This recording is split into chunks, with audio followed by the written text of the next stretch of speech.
Mtazamaji wa Wem Online TV, leo nimekutana na Mzee Magoma. Asalamu alaykum Mzee Magoma. Wa alaykum salaam wa rahmatullahi wa barakatuh. Kwema?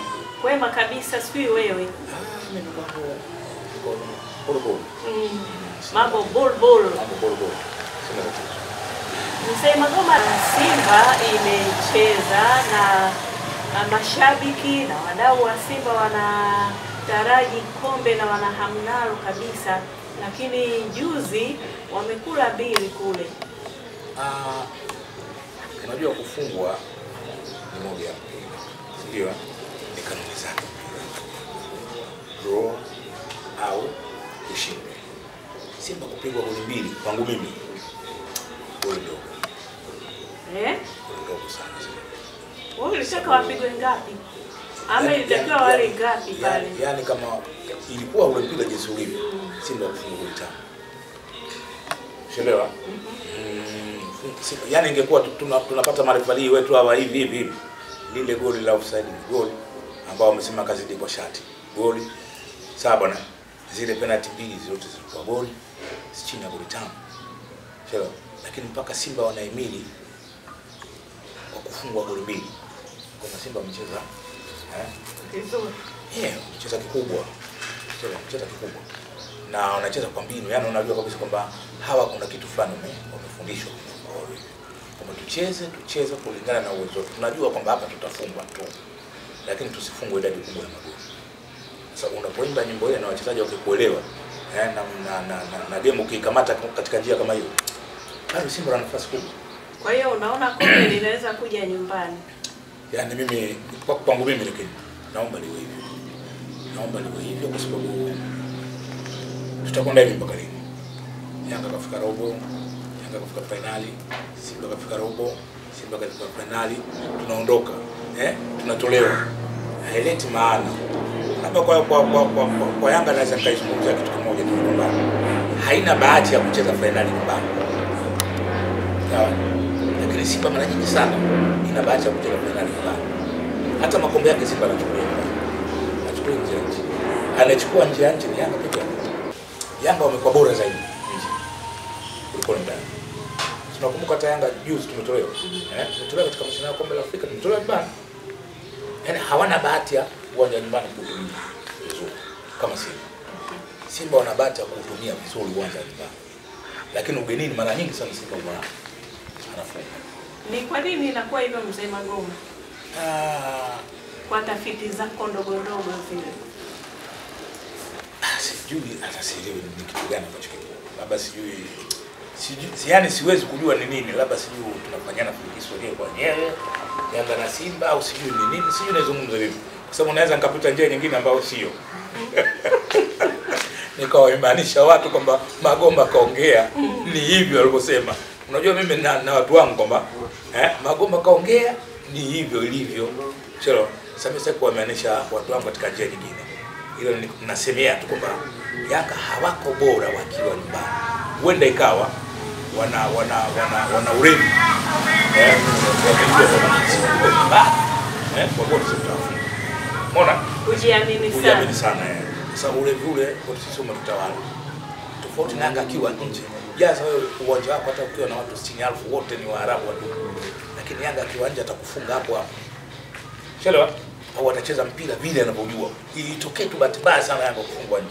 Lakini mara nyingi sana sisi nje tunashinda sana kuliko nyumbani. Sasa mimi kwa uhakika huo nakuona kwa Simba kasida goli mbili alizofungwa ni ndogo. Unaelewa? Ana uhakika kuzirudisha kama watakuwa wamejipanga vizuri na ana uhakika wa kuongeza tukachukua sisi ule. Ila na wewe inawezekana na vile ikawa ndio mwisho wao kwa uko hivyo. Kwa sababu unatazama mazoea yao katika kombe hilo.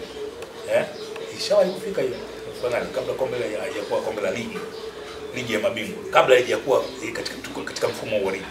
Simba alishawahi kufika huko finali. Lakini akaja kafungwa hapo goli mbili. Kuna wengine katoka bila hapa kafungwa goli mbili. Wasichana vijana. Bado kwamba ile timu mzima ya Simba na jinsi anavyoipanga sioni kama kuna mchezaji gani ambaye kumtoa, ila kwamba Simba nawaeleza kwamba hawana full range. Sawa? Wana wachezaji watatu tu. ambao walikuwa bora pembeni. Yule tu anafunga magoli ndio anaitwa Mkwala au ndo nani huyo? Jina lake. Au Charles Ahwa. Ndio anapiga sana magoli yule. Yule anayepiga penalty mara nini? Paulo nini? Lakini wachezaji wa Simba sasa hivi sio wajui sana. Bado wageni namjua tu Mohamed, namjua Somali, namjua goalkeeper wa bahati mzuri namjua namjua Kibu. Ni hivyo. Na ndio wana wachezaji wa Kibu. Wana huyo kama Simba kwa Simba yule pale anapiga vitu sana yule pale katikati. Ndio wachezaji wazuri. Alafu kuna mnani mkongomani nani? Mpanzu. Sawa? Hao ndio wachezaji wa Simba. Kwa hiyo timu hizi zote kwa wamecheza nazo walikuwa hawajui Simba wanawakaba vipi. Kama Simba kukaba wachezaji watatu hawa. Wakishakabika hawa, wakishakula juisi ya miwa wamekaa wametulia. Sawa? Halafu mkishaanza nyinyi mashambulizi ya kuwashambulia kule ambapo unawanyima fursa ya kupanda Mohamed Hussein pamoja na Kapombe. Umafunga Simba. Kwa hiyo wale wamewagundua Simba kwamba Simba wachezaji wao ni hawa. Ukikamata hawa watembee na ndivyo ilivyokuwa. Kwamba washika wale watu na Simba kawaendelee. Kibu akawa beki sasa. Baada ya kuwafuata. Kwa sababu mashambulizi yalikuwa yanakwenda kwa wingi inabidi lazima ashuke tu na kuokoa. Kwa mzee Magoma unaniambia kombe unaliona nyumbani. Kwa upeo wa kila mtu acheze kwake. Naliona liko nyumbani. Lakini kwa upeo wa kimpira, ndio inaweza katokea kwa sababu wale nao wanaujua. Si rahisi wale kuwafunga goli 2 washinde kupata hata goli moja. Si rahisi kuwafunga goli 3 wakishindwa hata kupata goli moja. Hilo lipo nalo vile. Hili linatakiwa liangaliwe. Sio Simba wajiachie sana tuko nyumbani kama wale walivyofanya. Wameshafanya mashambulizi wakashinda goli 2. Simba wakiiga mchezo ule ambao waliofanya wale na wao wakicheza wanaweza kupoteza hiyo finali. Na wale wanajua hilo kwamba lazima mchezo kule utakuwa mkali. Wanafahamu. Mtazamaji huyu ni mzee Magoma amezungumzia swala la Simba na kombe, anasema mwenyewe analiona nyumbani kama ulivyomsikia. Tukigeuka upande wa pili tunaona kuna tetesi za hapa na pale kwamba Aziz Ki anaondoka. Akiondoka Yanga unaiona wapi mzee Magoma? Yanga kwa uzuri. Kwamba Aziz anapita. Chelewa. Kwa kipindi hiki kwamba ndio hivyo tu kwa sababu siwezi kuelewa viongozi wamepanga vipi. Lakini kwa kipindi ambacho Yanga alichukua nacho na kutokana na kauli yake kwamba siondoki Yanga mpaka nihakikishe kwamba Yanga wamechukua kombe la Afrika. Ndio bwana. Ni kama ningekuwa na uwezo. Ndio basi. Bado tuangalie mwaka mmoja. Tuone vitu vyako kufanyika vipi na sisi tupate ile. Kwa sababu najua kabisa chachu hiyo alikuwa ameifanya Simba ya kufika mpaka finali. Na uhakika Yanga mwakani kama tutakuwa tumekaa tumetulia. Tunaacha ule msukumano hapa na pale. Tunaacha ule ubaguzi wa rangi kwamba huyu mweusi huyu mweupe. Tukashikamana kama vile tumeshikamana mwanzo.